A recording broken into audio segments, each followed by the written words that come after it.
A Conquista da Felicidade, por Bertrand Russell, parte 10. Segunda parte. Causas da Felicidade. Capítulo 10. A felicidade ainda é possível? Em toda a primeira parte deste livro, falei praticamente do homem infeliz. Passarei agora à tarefa mais agradável de examinar o homem feliz. As conversas e os livros de alguns amigos meus quase me fizeram chegar à conclusão de que a infelicidade no mundo moderno já é fato consumado. Comprovei, no entanto, que essa opinião tende a perder sua força e a se desintegrar com o exercício da introspecção, as viagens ao exterior e as conversas com meu jardineiro. Já mencionei mais atrás a infelicidade de meus amigos literatos. Agora, me proponho olhar mais de perto as pessoas felizes que conheci ao longo da vida. Existem dois tipos de felicidade, embora, naturalmente, haja graus intermediários. Os dois tipos a que me refiro poderiam chamar-se normal ou fantasista, animal ou espiritual, do coração ou da cabeça. A designação que venhamos a escolher entre tais alternativas depende do que quisermos demonstrar. No momento, não pretendo demonstrar nenhuma, mas apenas descrever. Possivelmente, o modo mais simples de mostrar as diferenças entre esses dois tipos de felicidade é dizer que um deles se acha ao alcance de qualquer ser humano e que o outro só pode ser atingido por aqueles que sabem ler e escrever. Em criança, conheci um homem imensamente feliz, cujo trabalho consistia em cavar poços. Era muito alto e tinha uma musculatura incrível. Não sabia ler nem escrever. Quando, em 1885, teve que votar para o parlamento, soube pela primeira vez na vida que existia tal instituição.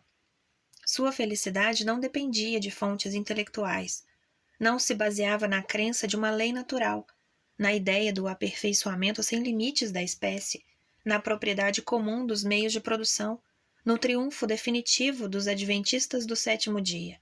Em suma, em nenhum dos outros credos que os intelectuais julgam necessários para desfrutar da vida. Baseava-se no vigor físico, em ter sempre trabalho e em superar obstáculos não insuperáveis na forma de rocha. A felicidade de meu jardineiro é do mesmo tipo. Está empenhado numa guerra constante contra os coelhos, para os quais reserva as mesmas palavras com que os agentes da Scotland Yard se referem aos comunistas. Considera-os sinistros, intrigantes e ferozes, e acha que só se pode combatê-los usando uma astúcia igual à deles. Como os heróis dos mitos nórdicos, que passavam o dia inteiro empenhados na caça de um javali que matavam à noite, mas que, milagrosamente, renascia a cada manhã. Meu jardineiro pode matar seu inimigo um dia sem o menor temor de que esse tenha desaparecido no dia seguinte. Embora esteja hoje com 70 e tantos anos, trabalha o dia inteiro e pedala 25 quilômetros em sua bicicleta entre a casa e o trabalho. Mas sua fonte de alegria é inesgotável e são, abre aspas, esses tais coelhos, fecha aspas, que lhe proporcionam isso.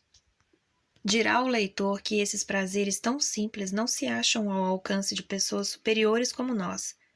Que satisfação podemos colher de uma declaração de guerra a criaturas tão sem importância como os coelhos? Tenho para mim que este não é um bom argumento. Um coelho é muito maior que um bacilo da febre amarela e, no entanto, uma pessoa superior pode encontrar a felicidade na guerra contra este último. Há prazeres exatamente semelhantes aos de meu jardineiro em termos de conteúdo emocional. E, naturalmente, estão ao alcance de pessoas cultas. A diferença marcada pela educação só é percebida nas atividades que permitem obter tais prazeres. O prazer de conseguir algo implica a necessidade de existirem no início dificuldades que nos levem a duvidar da vitória, embora no final quase sempre a alcancemos. Talvez seja esta a principal razão para que uma confiança não excessiva em nossas próprias faculdades seja uma fonte de felicidade. O homem que se subestima é sempre surpreendido por seus êxitos, ao passo que o homem que se superestima não chega a entender muito bem seus fracassos. O primeiro passo de surpresa é agradável, o segundo, desagradável. Assim, o mais prudente é não sermos excessivamente presumidos, tampouco demasiadamente modestos a ponto de não ousarmos. Entre os setores mais cultos da sociedade, o mais feliz em nossos tempos é o dos homens de ciência.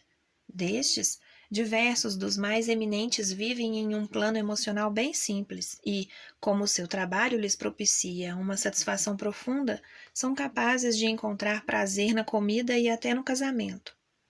Os artistas e os literatos consideram indispensável ser felizes no casamento, mas os homens de ciência, com bastante frequência, continuam sendo capazes de gozar a antiquada felicidade doméstica. A razão para isso é que os componentes superiores de sua inteligência estão inteiramente absortos no trabalho e não conseguem imiscuir em regiões onde não têm o que fazer. São felizes em seu trabalho porque a ciência do mundo moderno é progressista e poderosa e porque ninguém duvida de sua importância. Nem eles, nem os leigos. Consequentemente, não precisam de emoções complexas, já que às emoções mais simples não se antepõem obstáculos. A complexidade emocional é como a espuma de um rio, formada pelos obstáculos que intervêm no fluxo uniforme da corrente. Porém, se as energias vitais não encontram obstáculos, nenhuma ondulação é produzida na superfície, passando assim despercebida a sua força para quem não tem olhos de observador. Na vida do homem de ciência, cumprem-se todas as condições da felicidade. Ele exerce uma atividade em que aproveita ao máximo suas faculdades e consegue resultados que não parecem importantes apenas para eles, mas também para o público em geral, embora este não entenda uma palavra do que digam. Neste aspecto, o homem de ciência é mais venturoso do que o artista. Quando o último não entende um quadro ou um poema, chega à conclusão de que é o quadro ou o poema que são ruins. Quando é incapaz de entender a teoria da relatividade, chega à conclusão acertada de que não estudou suficientemente. A consequência é que Einstein é venerado, ao passo que os melhores pintores morrem de fome em suas mansardas, que aquele é feliz enquanto os pintores são desgraçados. Muito poucos homens podem ser autenticamente felizes em uma vida que obriga a uma constante autoafirmação em face do ceticismo das massas, a menos que possam refugiar-se em suas panelinhas, deixando no esquecimento o frio mundo exterior. O homem de ciência não precisa de panelinhas, pois, exceto por seus iguais, todo mundo tem uma boa opinião sobre ele. O artista, ao contrário, encontra-se na triste situação de ter que escolher entre ser desprezado ou desprezar. Se seu talento é de primeira categoria, pode acontecer com ele uma ou outra dessas duas desgraças. A primeira, se utiliza esse talento, a segunda, se não o utiliza. Mas isso não ocorreu sempre nem em todos os lugares. Houve épocas em que até os bons artistas, inclusive quando jovens, eram bem conceituados. Júlio II, embora às vezes maltratasse Michelangelo, nunca o considerou incapaz de pintar bem. Já o milionário moderno, embora despeje dinheiro sobre artistas velhos que já perderam suas faculdades, nunca percebe que o trabalho deles é tão importante quanto o seu. Pode ser que tais circunstâncias tenham algo a ver com o fato de que os homens de ciência sejam, em geral, mais felizes do que os artistas. Devemos reconhecer que os jovens mais inteligentes dos países ocidentais tendem a sofrer a infelicidade de não encontrarem um trabalho adequado para seu talento. Mas não é o que acontece nos países orientais. Na atualidade, os jovens inteligentes possivelmente são mais felizes na Rússia do que em qualquer outra parte do mundo. Ali, têm a oportunidade de criar um mundo novo e possuem uma fé fervorosa de que podem fundamentar aquilo em que acreditam.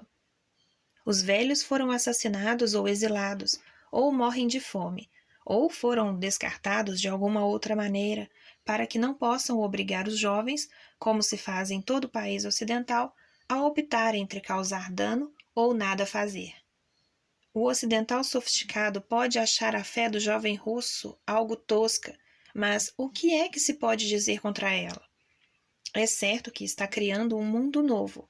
Este novo mundo é de seu agrado, Seguramente esse novo mundo, uma vez criado, fará o russo comum mais feliz do que era antes da Revolução Socialista de 1917.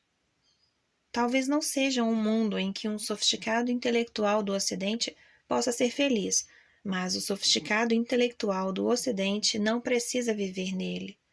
Por isso, de acordo com todos os critérios pragmáticos, a fé da jovem Rússia é justificada, e condená-la sob o argumento de que é tosca não se justifica, exceto no plano teórico. Na Índia, na China e no Japão, as circunstâncias exteriores de caráter político interferem na felicidade da jovem inteligência, mas não existem obstáculos internos como os que existem no Ocidente.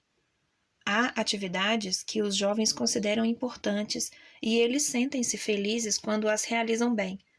Sentem que são chamados a desempenhar um papel crucial na vida da nação e seus objetivos, embora difíceis, não são impossíveis de serem levados a cabo.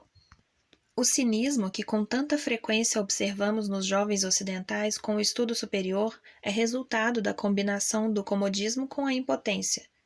A impotência traz à pessoa a sensação de que nada vale a pena, e o comodismo torna suportável a dor desse sentimento. Em todo o Oriente, o estudante universitário acha que pode influir bem mais na opinião pública do que seus equivalentes do Ocidente moderno, porém, sua possibilidade de garantir um alto salário é muito menor. Por não estar impotente nem acomodado, torna-se um reformista ou revolucionário, mas não um cínico.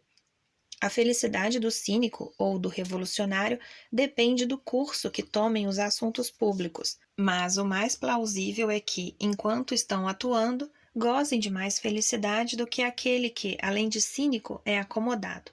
Lembro-me de um jovem chinês que visitou minha escola com a intenção de fundar uma parecida numa zona reacionária da China. Supunha que por isso lhe cortariam a cabeça, mas na verdade desfrutava de uma tranquila felicidade que eu só podia invejar. Não tenho a intenção de insinuar que essas formas de felicidade de altos voos sejam as únicas possíveis.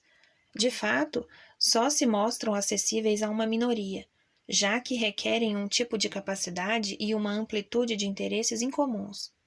Não são apenas os cientistas eminentes que tiram prazer de seu trabalho, mas são apenas os estadistas que tiram prazer da defesa de uma causa.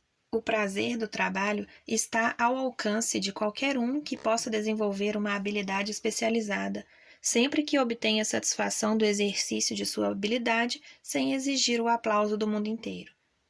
Conheci um homem que havia perdido o movimento de ambas as pernas ainda muito jovem e, mesmo assim, viveu uma longa vida de felicidade, escrevendo uma obra em 5 volumes sobre as pragas das rosas. Pelo que eu soube, ele era o maior especialista no assunto. Não tive a oportunidade de conhecer muitos conquiliologistas, mas, a julgar pelos que conheci, o estudo das conchas propicia grande satisfação a seus praticantes.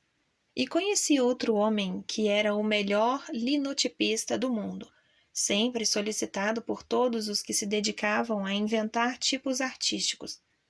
A sua satisfação não se devia ao genuíno respeito que tinham por ele pessoas que não concediam seu respeito facilmente, mas sim ao prazer que lhe dava exercer seu ofício, um prazer não muito diferente daquele que as boas bailarinas obtêm da dança. Conheci também linotipistas especializados em fundir matrizes matemáticas, escritura nestoriana ou cuneiforme, ou quaisquer outros caracteres fora do normal e difíceis. Não cheguei a saber se esses homens eram felizes em sua vida particular, mas nas horas de trabalho seus instintos construtivos viam-se plenamente gratificados. Não raro ouvimos dizer que nesta época de maquinismo há menos oportunidades do que antes para que o artesão se deleite em seu trabalho especializado. Não estou nada seguro de que tal opinião esteja correta. É verdade que, atualmente, o trabalhador especializado atua em linhas produtivas muito diferentes daquelas que ocupavam a atenção das corporações medievais, mas ele continua sendo muito importante e imprescindível nesta economia baseada na máquina. Existem aqueles que constroem instrumentos científicos e máquinas delicadas. Há desenhistas, mecânicos de aviões, motoristas e várias outras pessoas que têm um ofício no qual podem desenvolver uma habilidade quase até seus últimos limites. Pelo que pude observar, o trabalhador agrícola e o camponês das sociedades relativamente primitivas não são tão felizes quanto um motorista ou alguém que trabalha com máquinas. É verdade que o trabalho do camponês que cultiva sua própria terra é variado. Lavra, semeia, colhe. Todavia está à mercê dos elementos e tem consciência dessa dependência. Ao passo que o homem que maneja um maquinismo moderno tem certeza de seu poder e chega a experimentar a sensação de que o homem é o senhor, não o escravo das forças naturais. Naturalmente, nada há de interessante no trabalho da grande massa de operários que se limita a cuidar das máquinas, repetindo vez ou outra alguma operação mecânica com a menor variação possível. No entanto, quanto menos interessante é um trabalho, mais ele passará a ser feito por uma máquina. O objetivo último da produção pela máquina, do qual ainda estamos longe, é um sistema em que esta faça tudo o que careça de interesse, reservando-se o ser humano às tarefas que impliquem variedade e iniciativa. Em um mundo assim, o trabalho seria o menos aborrecido e deprimente, desde o aparecimento da agricultura. Ao dedicar-se à agricultura, a humanidade resolveu submeter-se à monotonia e ao tédio, com vistas a mitigar o risco de morrer de fome. Quando os homens obtinham seu alimento mediante caça, o trabalho era um imenso prazer, como demonstra o fato de os ricos ainda praticarem esta diversão ancestral por pura distração. Mas, com a introdução da agricultura, a humanidade deu início a um longo período de mediocridade, miséria e loucura, do qual somente agora começa a livrar-se, graças à benéfica intervenção das máquinas. Os sentimentais podem ainda falar do contato com a terra e da madura sabedoria dos camponeses filósofos de Thomas Hardy, mas os jovens nascidos no campo não pensam em nada além de encontrarem trabalho nas cidades para escapar à opressão do vento e da chuva e trocar a solidão das escuras noites de inverno pelos ambientes humanos e tranquilizadores das fábricas e dos cinemas. A camaradagem e a cooperação são elementos imprescindíveis à felicidade do homem normal e bem mais fáceis de encontrar na indústria do que na agricultura. Para um grande número de pessoas, acreditar numa causa é uma fonte de felicidade. Não estou pensando apenas nos revolucionários, socialistas, nacionalistas de países oprimidos, algo do gênero. Penso também em outras crenças de natureza mais humilde. Conheci pessoas que acreditavam que os ingleses eram as 10 tribos perdidas de Israel e que, quase invariavelmente, eram felizes.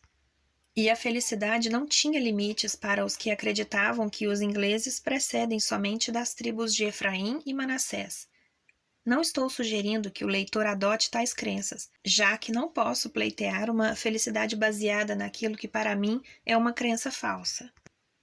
Pelo mesmo motivo, não posso exortar o leitor a acreditar que os homens devem alimentar-se exclusivamente de frutos secos, embora, como tenho observado, esta crença garantisse invariavelmente uma felicidade perfeita. Mas é fácil encontrar uma causa que não seja tão fantástica, e aqueles que sentem um interesse por essa causa terão encontrado ocupação para seu tempo livre e um antídoto infalível contra a sensação de vida vazia. Não muito diferente da devoção a causas menores é nos deixarmos absorver por um hobby. Um dos matemáticos mais importantes de nossa época divide seu tempo em partes iguais entre o estudo de sua disciplina e a filatelia. Suponho que os selos que sirvam de consolo quando não consegue fazer progressos na matemática. A dificuldade de demonstrar proposições em matemática numérica não é a única atribulação que podemos curar colecionando selos. Nem estes são os únicos objetos que podemos colecionar.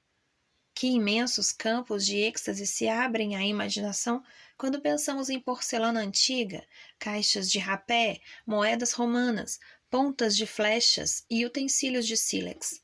É claro que muitos de nós somos demasiadamente, abre aspas, superiores, fecha aspas, para esses prazeres simples. Todos nós os tivemos quando crianças, mas, por alguma razão, passamos a considerá-los indignos de um homem já maduro e sério, Isso é um erro. Prazeres que não prejudiquem os outros têm seu valor. Eu, por exemplo, coleciono rios. Sinto prazer em ter descido pelo Volga e ter subido pelo Yangtze. E lamento bastante não conhecer ainda o Amazonas nem o Orinoco. Por mais simples que sejam tais emoções, não me envergonho delas. Pensemos igualmente no gozo apaixonado do torcedor de beisebol. Lê os jornais com avidez e vai ao delírio ouvindo rádio. Lembro-me de quando conheci um dos principais escritores dos Estados Unidos, um homem que, a julgar por seus livros, eu supunha consumido pela melancolia. Por acaso, naquele instante o rádio estava noticiando os resultados mais importantes da liga de beisebol. O homem se esqueceu de mim, da literatura e de todos os demais sofrimentos de nossa vida sublunar e gritou de alegria ao ouvir que seu time havia ganho. Desde aquele dia, pude ler seus livros sem me sentir deprimido pelas desgraças que ocorrem a seus personagens. Em muitos casos, talvez na maioria deles, paixões dessa natureza não são uma fonte de felicidade básica, mas antes um meio de escapar à realidade, de esquecer por instantes alguma dor muito difícil de enfrentar. A felicidade básica depende, sobretudo, do que poderíamos chamar de interesse amistoso pelas pessoas e pelas coisas. O interesse amistoso pelas pessoas é uma modalidade de afeto, mas não do tipo possessivo, que sempre busca uma resposta empática. Esta modalidade é, não raro, causa da infelicidade. A que atribui para a felicidade é aquela que leva a pessoa a gostar de observar as outras e a encontrar prazer em seus traços pessoais, sem colocar obstáculos aos interesses e prazeres daquelas com quem ela entra em contato, nem pretender adquirir poder sobre elas, ou mesmo obter sua admiração entusiasta. A pessoa com esse tipo de atitude para com os demais será uma fonte de felicidade e uma fonte de amabilidade recíproca. Seu relacionamento com os outros, superficial ou profundo, satisfará seus interesses e seus afetos. Não ficará amargurada com a ingratidão, já que quase nunca a experimentará e, quando for o caso, não a perceberá. As mesmas idiosincrasias que deixariam qualquer outra pessoa nervosa até a exasperação serão para ela uma fonte de serena diversão. Obterá, sem esforço, resultados que para muitos serão inalcançáveis, por mais que se esforcem. Como é feliz em si, será uma companhia agradável e isso, por sua vez, aumentará sua felicidade. Mas tudo tem que ser autêntico. Não se deve basear no conceito de sacrifício inspirado pelo sentido de dever. O sentido do dever é útil no trabalho, mas ofensivo nas relações pessoais. As pessoas querem parecer agradáveis aos outros e não serem toleradas com paciente resignação. Gostar de muitas pessoas espontaneamente e sem esforço é, possivelmente, a maior de todas as fontes de felicidade possível. No parágrafo acima mencionei também o que chamo de interesse amistoso pelas coisas. Pode ser que a frase pareça meio forçada, já que poderíamos dizer que é impossível sentir amizade pelas coisas. Não obstante, existe algo análogo à amizade no tipo de interesse que um geólogo sente pelas rochas ou um arqueólogo pelas ruínas, e esse interesse deveria fazer parte de nossa atitude para com os indivíduos ou as sociedades. Uma pessoa pode sentir por certas coisas um interesse que não é amistoso, mas sim hostil. É possível que um homem se ponha a reunir dados sobre o habitat das aranhas porque as odeia e gostaria de viver onde não houvesse qualquer uma delas. Este tipo de interesse não proporciona a mesma satisfação que o prazer obtido pelo geólogo com suas rochas. O interesse por coisas impessoais, embora possa ter menos valor como ingrediente da felicidade cotidiana do que a atitude amistosa para com o próximo, é, mesmo assim, importante. O mundo é enorme e nossas faculdades são limitadas. Se toda a nossa felicidade depende exclusivamente de nossas circunstâncias pessoais, o mais plausível é que estejamos pedindo à vida mais do que ela pode nos dar.